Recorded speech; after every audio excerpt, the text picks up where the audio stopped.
Hello, this class is intended to introduce you to William Shakespeare. Actually, William Shakespeare needs no introduction at all. Those who have the slightest acquaintance with English literature are familiar with the name of William Shakespeare and his impact on English literature. Shakespeare, was born in 1564 and expired or died in 1616, and now it is 2021. More than 400 years have passed, but Shakespeare still remains in our memory. Shakespeare still remains with us. In fact, Shakespeare himself did not imagine that after the 400 years of his death, his plays, his sonnets would be taught or researched upon throughout the world, all over the world, in the famous universities, schools, etc. Because Shakespeare was, in the opinion of American critic E.S. Tolle, was a commercial playwright whose sole intention was to please Queen Elizabeth and earn some money. But such was the literary value of Shakespeare that he has passed, or he has stood the test of time. Shakespeare's sonnet are quite famous because Shakespeare wrote 154 sonnets besides his plays. The memorable plays of Shakespeare wrote, apart from the memorable plays of Shakespeare wrote 154 sonnets, out of which 1 to 126 are dedicated. Out of 154 sonnets, sonnet number 1 to 126 are dedicated to a fair youth whose identity Shakespeare did not reveal at all. Some researchers are of the view that fair youth was the male friend of Shakespeare. And after 126, that means 127 to 154, all the sonnets are dedicated to a dark lady whose identity Shakespeare did not reveal also. Why Shakespeare did not reveal the identity of a fair youth or dark lady is still in mystery. And mystery is the inseparable part of Romanticism. And when you were in class 11, I dwelt upon Romanticism at length. So I am not going to delve deep into Romanticism in this class. One thing I must tell you, that sonnet originated in Italy. In Italy, a poem of 14 lines which used to be recited in accompaniment of music was called sonetto, and from sonetto derives the word sonnet. So Italian style of sonnet contains octave and sestet. Octave contains 8 lines and sestet contains 6 lines. Both octave and sestet are musical terms because music is quite important in sonnet. Though external accompaniment music is not required right now while the recitation of sonnet, but the cadence which the careful selection or coinage of words create is quite important in sonnet. English sonnet is quite different from Italian sonnet because English sonnet had 3 quatrains. Each quatrain contains 4 lines and a concluding couplet. English sonnet is named after William Shakespeare, not because Shakespeare introduced it or Shakespeare introduced this form to English literature. This form, the form containing 3 quatrains and 1 concluding couplet, was introduced to English literature by Thomas Watt and Earl of Surrey. It is William Shakespeare who perfected and consolidated the form of English sonnet, and that is why English sonnet is named after William Shakespeare. It is called Shakespearean sonnet. You are going to read sonnet number 18, that is, shall I compare thee to a summer day. Summer's day. Why poet's friend is compared with a summer's day? Because summer is the most pleasant of all seasons. But unlike summer, poet's friend's beauty is eternal. It is not short-lived. Therefore, poet's friend is better, more comfortable, more temperate, devoid of all roughness that summer may contain. Shakespeare tries to immortalize or eternize his friend, that means that fair youth, through the memorable lines of his which he writes in praise of his friend. So instead of wasting more time on these aspects, let's go straight to the sonnet itself. Now let's straight go to the text. Shall I compare thee to a summer's day by William Shakespeare. In Shall I compare thee to a summer's day is an English sonnet. English sonnet is different from Italian sonnet is that Italian sonnet has two divisions, octave and sestet. Octave had 8-line unit and sestet had 6-line unit. But today what we are going to read, English sonnet, that is Shall I compare thee to a summer's day. It is divided into 3 quatrains. That is 4-line unit is called quatrain, and at last the sonnet ends with a couplet. Couplet is 2-line unit is called couplet. Now you can understand that how 14 lines are divided in English sonnet. English sonnet is named after Shakespearean sonnet, but interestingly, English sonnet is not invented by William Shakespeare. English sonnet is invented by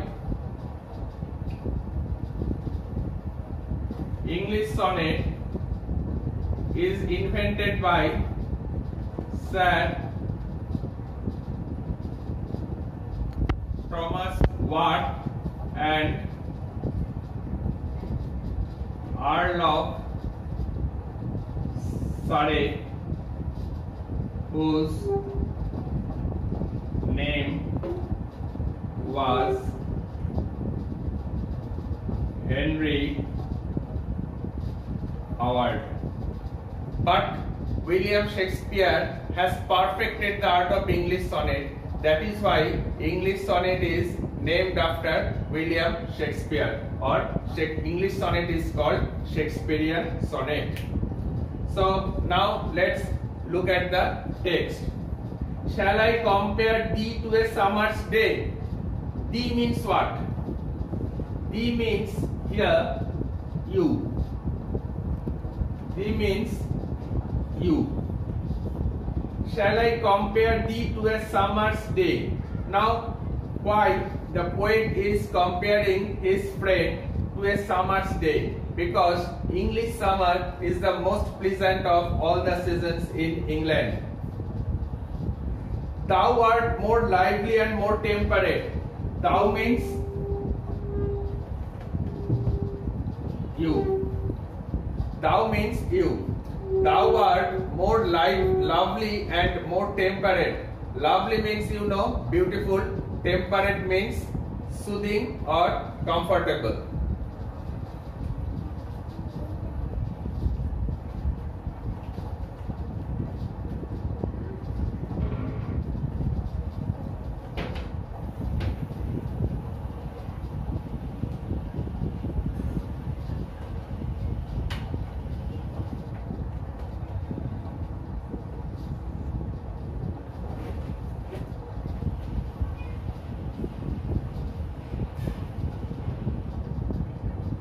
Art means art here. So what the poet is trying to suggest is that poet's friend is more beautiful and more comfortable or soothing than English summer. Rough winds do shake the darling birds of May, because in summer some rough winds blow which shakes the darling birds of May. Darling means dearing birds of May. Some birds are found to be falling when the rough winds blow during the summer. And summer's lease hath all too short a death. Hath means has. Hath means has. Summer's lease, summer's time is too short.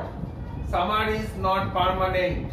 So English summer, which is most pleasant, most beautiful of all seasons, are very short-lived.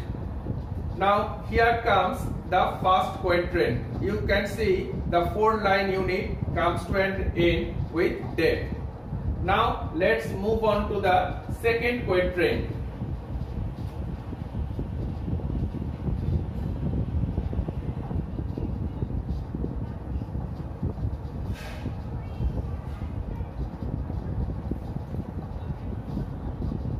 sometimes too hot the eye of heaven. Eye of heaven means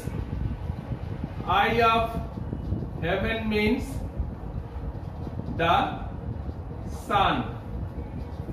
That means sometimes the sun shines too scorchingly, or sometimes the heat of the sunshine becomes a bit unbearable, and often his gold complexion dimmed means less bright, and often sometimes his gold complexion, when the sun rises it looks golden, but as the day progresses, when the sun goes in the middle of the sky, its complexion no more remains golden, the golden hue of the sun is dimmed. And every fair from fair sometimes declines. Every fair. Fair means what? Fair means beautiful. Everything which is beautiful declines by chance or nature's changing course untrained, because nature's changing course, because with time everything which is fair has lost its fairness in due course of time, because time is a great tyrant.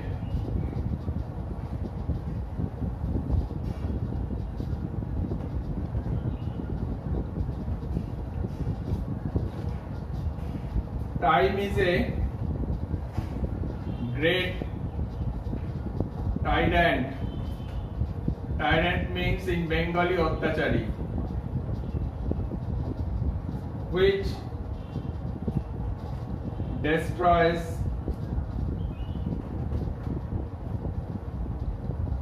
everything that is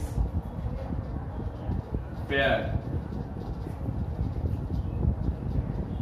Now, with this, second quatrain comes to an end. But thy eternal summer, thy means your, thy eternal means permanent. Eternal means permanent or শাশ্বত বা যেটা চিরকালীন. Eternal summer shall not fade. Summer is equated with beauty. Summer is equated with beauty here. Every beautiful thing is destroyed by the passage of time, as is told in the previous quatrain. But here the poet asserts that eternal summer, that means the eternal beauty that the poet's friend represents, will not fade, nor lose possession of the fair thou wast, or whatever fair or whatever fairness the poet's friend possesses will not be lost in course of time. Nor shall death brag, thou wanderest in the shade, when in eternal lines to time thou growest. Death will not destroy the poet's friend anymore, because he will grow in the eternal lines. Eternal means permanent lines that the poet will write in memory of his friend. Now with this, third couplet comes to an end. Next, we are moving to the third quatrain comes to an end. I repeat, the third quatrain comes to an end with the word growest. Now, let's move to the concluding couplet. So long as men can breathe or eyes can see, so long lives this, and this gives life to thee. So long men can breathe or eyes can see. Breathe means taking breath, and eyes can see. Eyes can see means so long men will be able to see. So long lives thee. Thee means so long lives sonnet. So So, and this gives lives to thee. So what the poet tries to suggest is that so long men are able to live, and so long men are able to read, so long men are able to see with their eyes, this sonnet, which celebrates the friendship between Shakespeare and his friend, whose name Shakespeare did not reveal, will remain forever. That is how, through this poem, Shakespeare has eternized his friend's beauty in the immemorable or in the immortal lines of his sonnet. So, in a word, we can see that this sonnet is the triumph of friendship over the tyranny of time. This sonnet celebrates the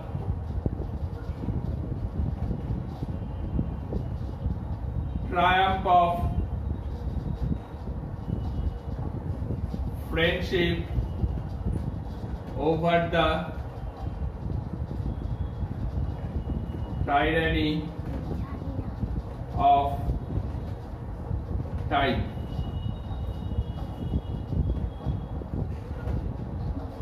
Triumph means victory বা বিজয়।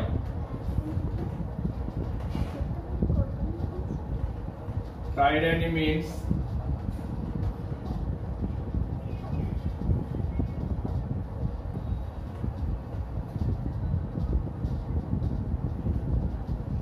torture, in Bengali অত্যাচার। Time is a great tyrant because it destroys everything that comes in his path. Nothing can survive due to the tyranny of time. But swimming against the tide, Shakespeare has tried his best to celebrate his friendship with the fair youth to whom this sonnet is dedicated over the tyranny of time. Thank you.